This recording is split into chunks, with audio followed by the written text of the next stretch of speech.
நண்பர்கள் அனைவருக்கும் வணக்கம். வாங்க கனவு தேசத்தில் பயணிக்கலாம். கனவு தேசத்தில் உங்களுடன் பயணிக்கும் நான் ராஜ்குமார். சாராய கடையை ஒழிப்பதற்கு திமுகவின் உடன்பிறப்பு கொடுத்த ஒரு அருமையான ஒரு சூப்பரான ஐடியா. அது என்ன அப்படிங்கறத பற்றி தான் இந்த காணொலியில் நம்ம பார்க்க போறோம். வாங்க காணொலிக்குள்ள போகலாம். நண்பர்களே, எனது அன்பான தாய் தமிழ் உறவுகளே, நாம் தமிழ் கட்சி உறவுகளே, ஒரு அன்பான வேண்டுகோள். 2026 நாம் தமிழ் கட்சி ஆட்சி அண்ணன் சீமான் அவர்கள் முதல்வர். நான் சொன்னது நிஜத்துல உண்மையில நடக்க வேண்டும் அப்படின்னா அதற்கு முதல் அடிப்படை என்ன பண்ணணும் அப்படின்னா கிராமப்புற கிளை கட்டமைப்பு. அதாவது கிளை கட்டமைப்பை ஏற்படுத்தி அங்க பொறுப்பாளர் நியமனம் செய்து நமது கட்சியினுடைய கொள்கைகளையும் கோட்பாடுகளையும் அண்ணன் சீமான் அவருடைய கருத்துகளையும் நம்ம கிராமத்தில் உள்ள ஒவ்வொரு குடும்பத்திலையும் ஒவ்வொரு நபர்கிட்டையும் நம்ம கொண்டு போய் சேர்க்கணும். நிச்சயம் இதை செய்யணும் அப்படின்னா நான் சொன்னது இது அப்படிங்கிறது நிச்சயம் உறுதியா 2027 நடக்கும். அதனால நமது கட்சியினுடைய உறவுகள் அனைவரும், அனைத்து பொறுப்பாளர்களும், அனைத்து உறவுகளும் இதை முன்னெடுத்து சிறப்பாக செயல்படணும். நிச்சயம் 2027 சாதித்து காட்டுவோம். சரி நண்பர்களே, வாங்க இப்ப நேரா காணொலிக்குள்ள போலாம். கைப்புண்ணுக்கு கண்ணாடி தேவையில்லை அப்படிங்கிற பழமொழிக்கு ஏற்ப இன்னைக்கு தமிழ்நாட்டில் மட்டும் இல்ல, இந்தியாவில் உள்ள அனைத்து மாநிலங்களிலும் சட்ட ஒழுங்கு பிரச்சனை, கொலை, கொள்ளை, கற்பழிப்பு, திருட்டு, இந்த மாதிரி பல முக்கியமான சமுதாய சீர்கேடுகள், அப்படி பாத்தீங்கன்னா இந்த பாலியல் வன்கொடுமை, பெண்களுக்கு எதிரான வன்முறைகள், குடும்பத்தில் பிரச்சனைகள், சாலை விபத்துகள், பல உயிரிழப்புகள், இதற்கெல்லாம் ஒரு அடிப்படை காரணமாக இருக்கக்கூடியது என்ன அப்படின்னு பாத்தீங்கன்னா இந்த சாராயம் தான். அப்ப இன்னைக்கு இந்திய அளவுல இன்னைக்கு ஆயிரக்கணக்கான கட்சிகள் இருந்தாலும், தமிழ்நாட்டில் நூற்றுக்கணக்கான கட்சிகள் இருந்தாலும், இந்த மதுவுக்கு எதிராக போராடக்கூடிய கட்சிகள் அப்படின்னா விரல் விட்டு எண்ணக்கூடிய கட்சிகள் தான். அந்த வகையில பாத்தீங்கன்னா இன்னைக்கு தமிழ்நாட்டில் ஏற்கனவே பாட்டாளி மக்கள் கட்சி இந்த மதுவுக்கு எதிராக போராடிட்டு வந்துட்டு இருக்காங்க. ஆனா இப்ப தற்சமயம் மதுவுக்கு எதிராக எந்த அளவுக்கு அவங்க பேசுறாங்க அப்படிங்கிறது எனக்கு ஒன்றும் தெரியல. ஆனா கட்சி தொடங்கியதிலிருந்து கடந்த 15 வருடங்களாக இந்த மதுவுக்கு எதிராக, இந்த சாராய கடைக்கு எதிராக குரல் கொடுக்கக்கூடிய, போராடி கொண்டிருக்கிற ஒரு கட்சி அப்படின்னா அது நாம் தமிழ் கட்சி தான். அந்த வகையில நாம் தமிழர் கட்சியில பயணிக்கக்கூடிய ஒரு நபராக நான் எனது காணொலிகள்ல, சில காணொலிகள்ல இந்த மதுவுக்கு, இந்த சாராயத்துக்கு எதிராக நான் கருத்துக்களை பதிவிட்டு இருப்பேன். அப்படிப்பட்ட ஒரு காணொலிக்கு கீழே நம்ம திமுகவினுடைய உடன்பிறப்பு, தீவிர உடன்பிறப்பு இந்த சாராயத்தை ஒழிப்பதற்கான ஒரு அருமையான ஒரு சூப்பரான ஒரு ஐடியா கொடுத்திருக்காரு. நமக்கெல்லாம் பாத்தீங்கன்னா மண்டையில மூளை அப்படிங்கிறது சிறியதா தான் இருக்கும். ஆனா அந்த திமுக உடன்பிறப்புல பொறுத்த வரைக்கும் அந்த மண்டை முழுக்க மூளை அதிகமா இருக்குங்க. அதாவது அந்த வலிஞ்சி ஓடுற அந்த சமயத்துல அந்த உடன்பிறப்புக்கு ஏற்பட்ட அந்த ஒரு ஐடியா தான், அந்த சூப்பரான ஐடியா தான் இதுல அந்த கருத்தை பதிவிட்டு இருக்காரு. அவருடைய பெயர் என்ன அப்படின்னு பாத்தீங்கன்னா ரொம்ப அற்புதமான, ரொம்ப அருமையான, தெய்வீகமான பேரு பரமசிவன். அவர் தான் அந்த கருத்தை பதிவிட்டு இருக்காரு. அதாவது சாராயத்தை ஒழிப்பதற்கான ஒரு அருமையான ஐடியா அதுல கொடுத்திருக்காரு. அது என்ன அப்படின்னு பாத்தீங்கன்னா, இன்னைக்கு ஆந்திராவில சாராயம் இருக்குது, கர்நாடகாவில சாராயம் இருக்குது, கேரளாவில சாராயம் இருக்கு. அங்கெல்லாம் யாருமே சாராய கடையை மூடணும், ஒழிக்கணும் அப்படின்னு சொல்லிட்டு யாருமே போராடல. ஆனா தமிழ்நாட்டில் மட்டும் ஏன் இந்த மாதிரி போராடிட்டு இருக்கீங்க? அதாவது இது எப்படி ஒழிக்கணும் அப்படின்னா, இந்த குடிக்கிறாங்க பாத்தீங்களா, அந்த குடிகாரன் போயிட்டு எப்ப நீங்களா இது குடிக்காதீங்க அப்படின்னு சொல்லிட்டா அவங்க யாருமே குடிக்க மாட்டாங்க. இப்படி யாருமே குடிக்காம இருந்துட்டா அந்த கடையில யாருமே வியாபாரம் ஆகாது, யாருமே குடிக்க மாட்டாங்க. அப்ப ஈ ஓடிடும், காத்து ஓடிடும். அப்ப தானாகவே அந்த கடையெல்லாம் மூடிட்டு போயிருவாங்க. அப்படிங்கிற மாதிரி ஒரு அருமையான ஒரு யோசனையை சொல்லியிருக்காரு.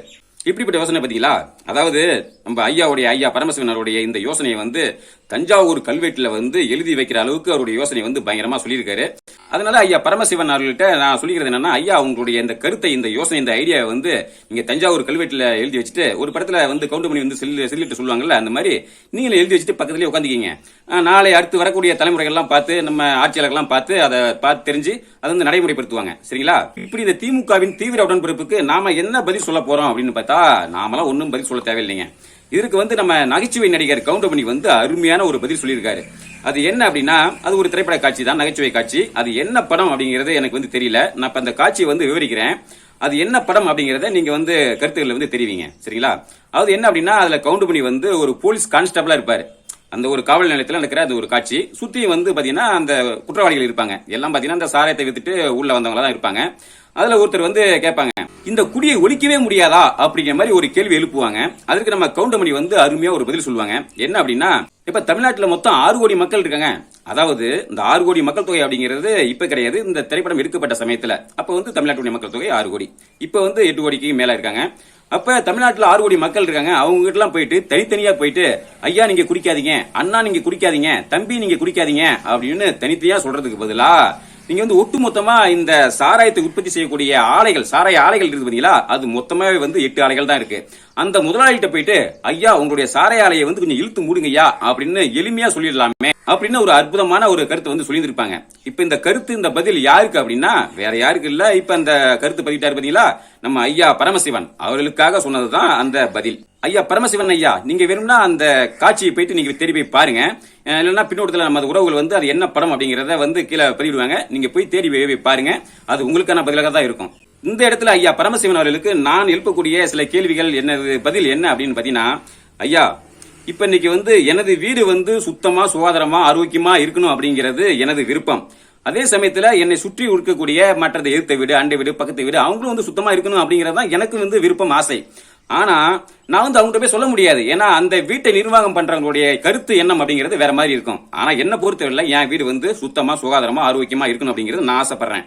அந்த வகையில தமிழ்நாட்டில் வந்து இந்த பல பிரச்சனைகளுக்கு காரணமா இருக்கக்கூடிய நான் சொன்னேன் பாத்தீங்களா, பல கொலை கற்பழிப்பு குடும்ப பிரச்சனை சமுதாய பிரச்சனை இதுக்கெல்லாம் அடிப்படை காரணமா இருக்கக்கூடியது என்ன அப்படின்னு பாத்தீங்கன்னா இந்த சாராயம் தான்.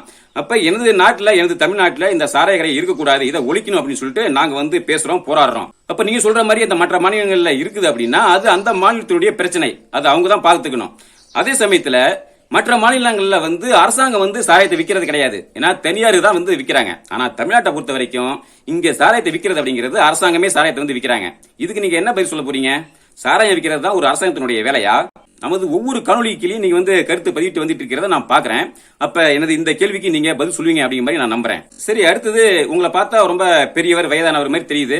உங்களுடைய காலம் அப்படிங்கிறது இன்னும் கொஞ்ச நாள் தான். இப்ப என்னுடைய காலம் அப்படிங்கிறது இன்னும் கொஞ்ச நாள் தான். நம்ம வந்து ரொம்ப நாள் இங்க 1000 வருஷம் வந்து நம்ம வாழ போறது கிடையாது. அப்ப வந்து நாளைக்கு வந்து உங்களுடைய பிள்ளைகள் உங்களுடைய பேர பிள்ளைகள் இந்த சாராயத்தால எந்த விதத்திலையும் வந்து பாதிக்கப்பட மாட்டாங்க, அவங்க வந்து நிம்மதியா மகிழ்ச்சியா வாழ்வாங்க அப்படின்னு சொல்லிட்டு உங்களால உத்தரவாதம் கொடுக்க முடியுமா?